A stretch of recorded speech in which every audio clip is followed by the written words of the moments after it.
आज मैं मौजूद हूं मुंबई के ग्राउंड जीरो पर और जानने और परखने की कोशिश कर रहे हैं कि महाराष्ट्र की राजनीति में उबाल इतना क्यों आ रहा है। और ग्राउंड जीरो पर आज मेरे साथ मौजूद हैं हेवी वेट यानी वर्ली पे आदित्य ठाकरे के जो सामने खड़े हैं वो है मिलिंद देवड़ा, शिवसेना शिंदे गुट के।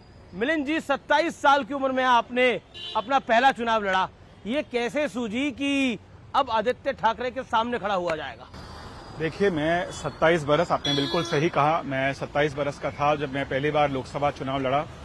उस समय मेरे विरोधी जयवंतीबेन मेहता थी, केंद्रीय मंत्री थी। केंद्रीय मंत्री थी जयवंतीबेन मेहता। उस इलेक्शन में मुझे याद है कहती थी कि Milind age is equal to my experience.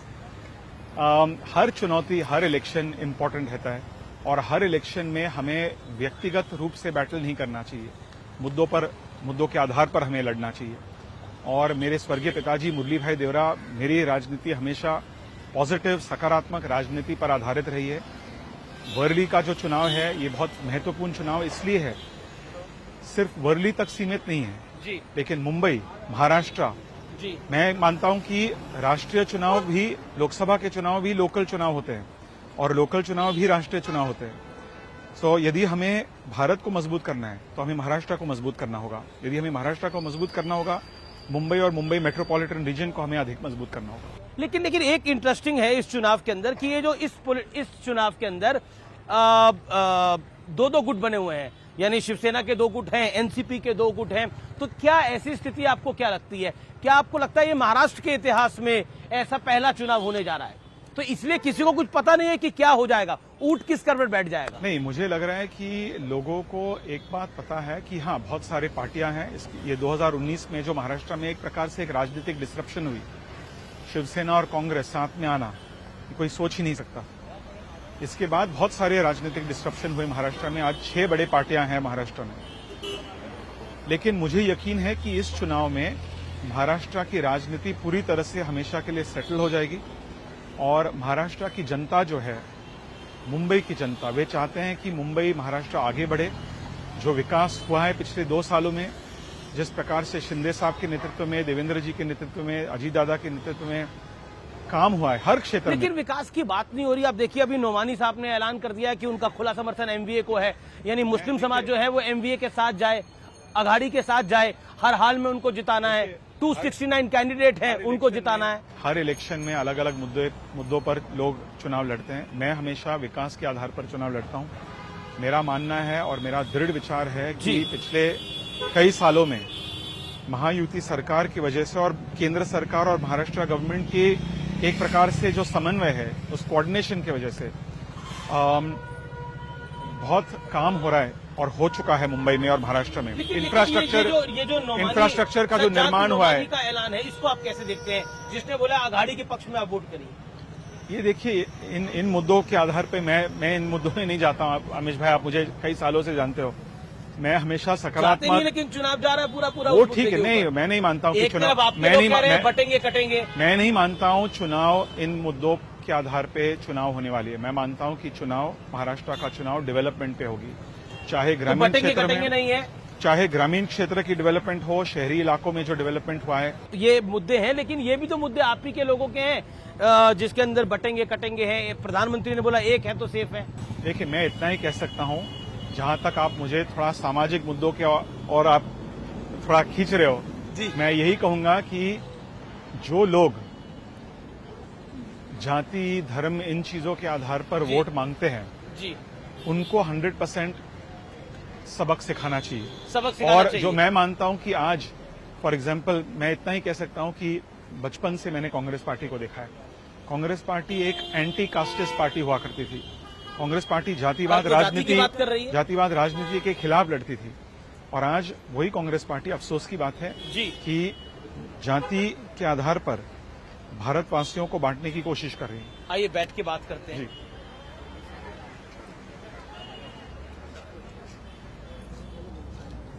तो मिलिंद देवड़ा, हम बात कर रहे थे जाति की। देखिए, जाति का खेल कांग्रेस का चल गया और जाति का खेल ऐसे चला, उत्तर प्रदेश में चला, महाराष्ट्र में चला।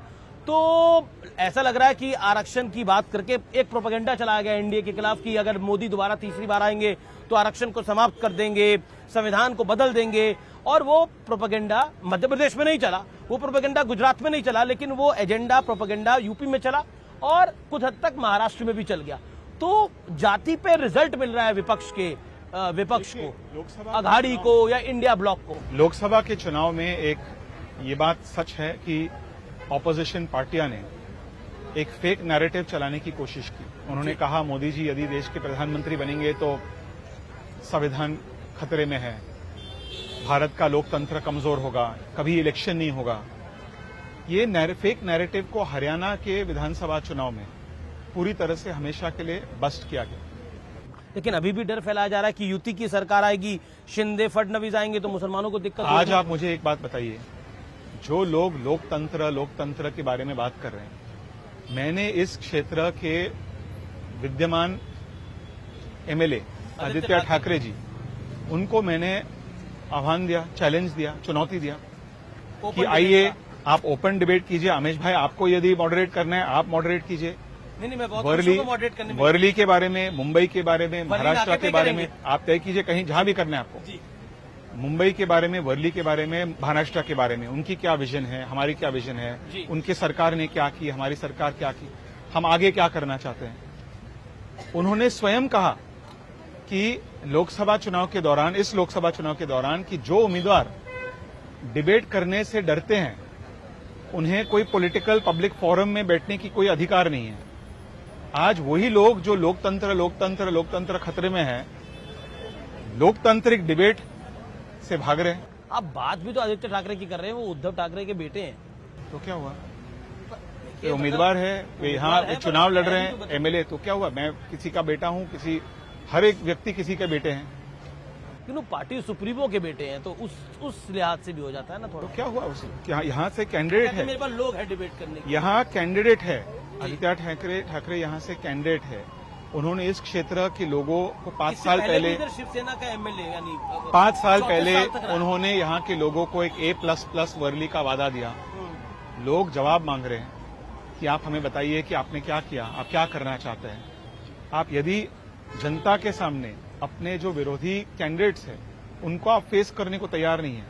उद्धव ठाकरे कह रहे हैं कि उनकी चेकिंग हो रही है बार बार। हालांकि शिंदे जी की भी चेकिंग हुई है, फडणवीस जी की भी चेकिंग हुई है, अजीत दादा पवार की भी चेकिंग हुई है, नितिन गडकरी की भी चेकिंग हुई है। मैं अमित शाह के साथ खुद ट्रैवल कर चुका हूं, उनकी भी हेलीकॉप्टर की चेकिंग हुई है। लेकिन हेलीकॉप्टर चेकिंग को इतना बड़ा विवाद क्यों बनाया जा रहा है? क्योंकि कुछ लोगों को लगता है कि हम बहुत एंटाइटल्ड है, हम यदि इलेक्शन कमीशन, हम एक प्रकार से एक मोनार्की है, मोनार्की को हिंदी में हम राजतंत्र, जी, एक राजतंत्र, भारत एक अभी भी राजतंत्र है, एक लोकतंत्र नहीं है। कुछ लोगों को ऐसे लगता है। आप कह रहे हैं बात लोकतंत्र की करते हैं, सोचते राजतंत्र की। जो लोग ज्यादातर लोकतंत्र खतरे में है, वो एक्चुअली राजतंत्र में विश्वास करते हैं, इसलिए वो डिबेट करने को तैयार नहीं है। इसीलिए जब उनके बैंक्स को चेक किया जाता है तो वो कहते हैं कि एक षड्यंत्र है, केवल हमें क्यों टारगेट किया जा रहा है।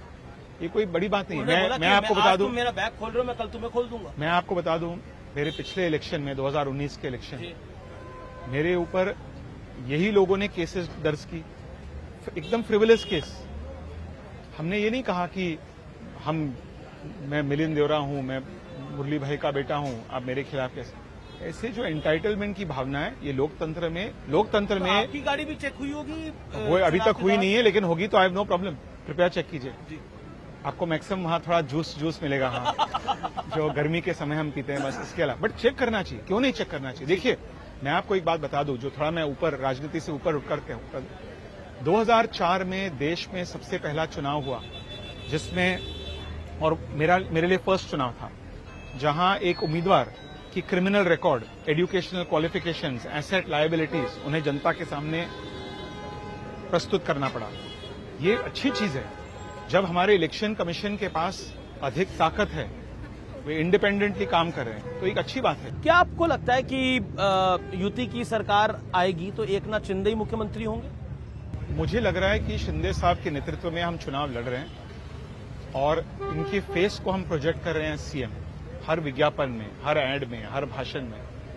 तो मुझे लग रहा है कि महायुति सरकार जब आएगी तब शिंदे साहब ही मुख्यमंत्री बनेंगे। और अजीत पवार साथ रहेंगे, क्योंकि अजीत पवार की पार्टी ने बोला कि चुनाव के बाद कुछ भी हो सकता है। मुझे लग रहा है कि देखिए, इस अलायंस में चाहे लोग कुछ भी कहें, इसमें अच्छी तरह से ट्यूनिंग है। क्योंकि आप 2019 में आप उस समय कांग्रेस में थे जब ये हुआ सब कुछ, क्योंकि बीजेपी और सेना जब हुआ मोदी था के उस समय, चेहरे पर आए, जीत कर आए, तो यू वर सरप्राइज्ड उस समय जब हुआ था, मैंने कांग्रेस पार्टी के नेतृत्व को महाविकास आघाड़ी के खिलाफ एडवाइस दिया था। मैंने कहा ये आपके इंटरेस्ट पे नहीं है जी।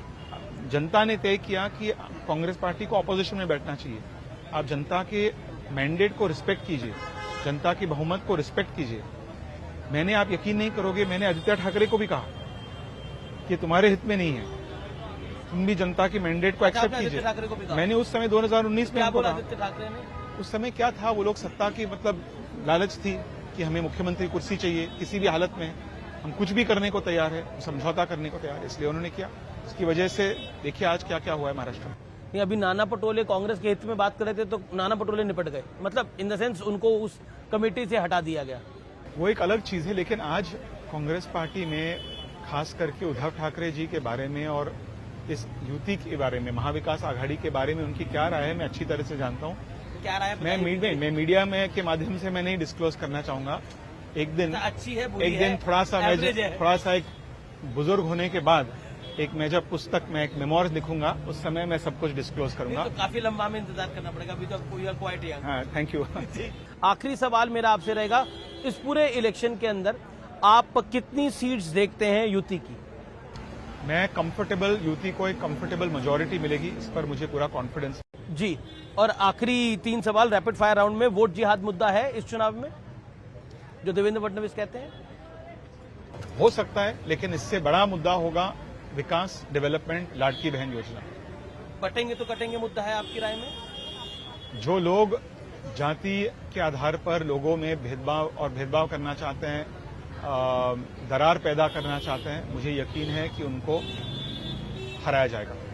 और क्या महाराष्ट्र में इलेक्शन रिजल्ट आने के बाद अभी बड़ा खेला होना बाकी है? नहीं, मुझे लग रहा है कि इस इलेक्शन महत्वपूर्ण इलेक्शन है, और इस इलेक्शन के माध्यम से महाराष्ट्र की जो राजनीति है, एक प्रकार से पिछले 5 सालों में थोड़ा सा काफी डिसरप्शंस हुए महाराष्ट्र की राजनीति में, वो पूरी तरह से हमेशा के लिए सेटल हो जाए। मैं 3 नेताओं के नाम लूंगा और उन पर आपका एक एक लाइन। पहले हैं Sharad Rao Pawar, he is still very unpredictable, क्या करेंगे चुनाव के बाद? मैं उनको रिस्पेक्ट करता हूं। शरद पवार जी एक वरिष्ठ नेता है। मेरे स्वर्गीय पिताजी के साथ उन्होंने कई सालों से, कई दशकों से उन्होंने काम किया जी। लेकिन ये जो स्पेकुलेशन है, इसमें मुझे ज्यादा मैं ज्यादा इस पर फोकस नहीं करूंगा, क्योंकि मुझे यकीन है कि महायुति की सरकार बनने जा रही है। संजय राउत? देखिए, अभी संजय राउत जी मेरे साथ पार्लियामेंट में बैठते हैं, ठीक है, उनका कुछ अलग ये काम है। मैं तो इतना ही कहूंगा कि बाला साहेब ठाकरे जी एक बहुत अच्छे कार्टूनिस्ट थे जी, तो बहुत अच्छे कार्टून्स को उन्होंने पैदा किया जी। चलिए, आपने अपने जवाब को दिया। आखिरी नेता आदित्य ठाकरे। आदित्य ठाकरे जब वर्ली और साउथ मुंबई आए थे, मुझे बहुत एक्सपेक्टेशंस थी। मुझे लगा कि आदित्य ठाकरे पहली ठाकरे फैमिली का फर्स्ट मेंबर है जो चुनाव लड़ना चाहता है, चुनावी राजनीति में आना चाहता है। मुझे लगा कि वर्ली के लिए, दक्षिण मुंबई के लिए और पूरी महाराष्ट्र के लिए उनकी विचारधारा प्रगतिशील है, कुछ करना चाहेंगे, पॉजिटिव काम। अफसोस की बात है कि पिछले 5 सालों में केवल स्पीड ब्रेकर पॉलिटिक्स में वे विश्वास करते हैं। हर चीज में, चाहे देश का सबसे बड़ा बंदर वडावन पोर्ट को उन्होंने अपोज किया, दुनिया का सबसे बड़ा न्यूक्लियर प्लांट जैतापुर में उन्होंने अपोज किया, देश का सबसे बड़ा रिफाइनरी उन्होंने महाराष्ट्र में आ रही थी उसका अपोज किया, मुंबई मेट्रो का उन्होंने अपोज किया, महालक्ष्मी रेस कोर्स जो इस वर्ली में बहुत बड़ा मुद्दा है, उस मुद्दे को उसको भी उन्होंने अपोज किया। तो हर चीज में केवल स्पीड ब्रेकर लगा रहे, और हम चाहते हैं कि प्रगति विदाउट स्पीड लिमिट्स हो। प्रगति विदाउट स्पीड लिमिट हो। Thank you so much Milind ji, आपने समय दिया और आपको बहुत बहुत शुभकामनाएं आपके चुनाव के लिए। ये और हमारी ये चुनावी चर्चा आगे बाकी लोगों से जारी रहेगी। धन्यवाद। Thank you.